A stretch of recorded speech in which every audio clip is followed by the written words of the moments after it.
Alright, well the time's come to finally pull the rear shock on number 7's bike.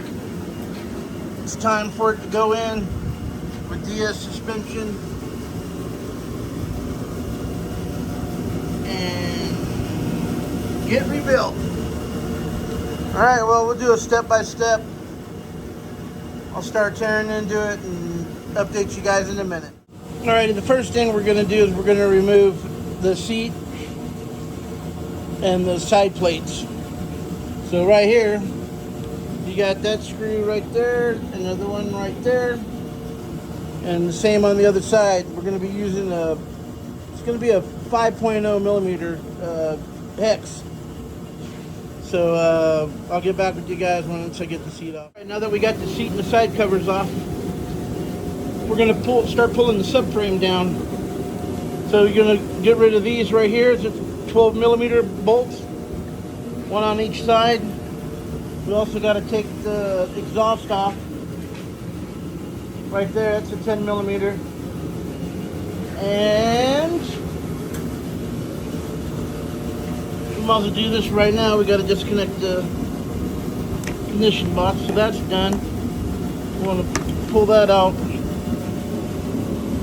from right here. You got to be careful, just wiggle the wires and get it out. And then disconnect the back of the air box. And I believe we're going to be using that's a 7 millimeter for that. So basically just going to loosen that up a little bit. That way it'll slide right off.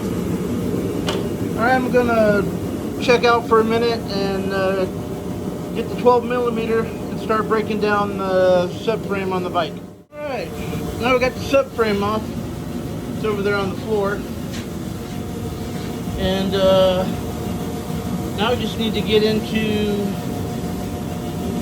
2 bolts and we should be able to pull that rear shock right out of there. If you can see, man, he destroyed that bump stop. So, time to send it in and get it fixed up. Ready for the next race. Alright, checking out here. Alright, well, we got the shock just about ready to come out. These bolts right here. That bolt, the bolt head, that's a 13 millimeter, and then the nut on the other side is a 14 millimeter.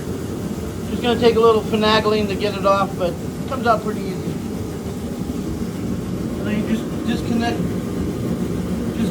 it down there, which I believe was a 17 millimeter. Just had to use a hammer on a wrench and pop it loose, and basically came right out.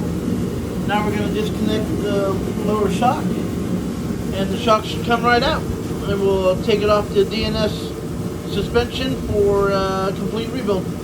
Alright, signing out. And voila! The rear shock is disconnected and removed from the bike.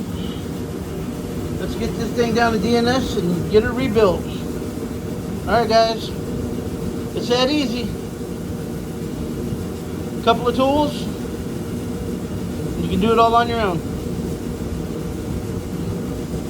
Alright, signing out.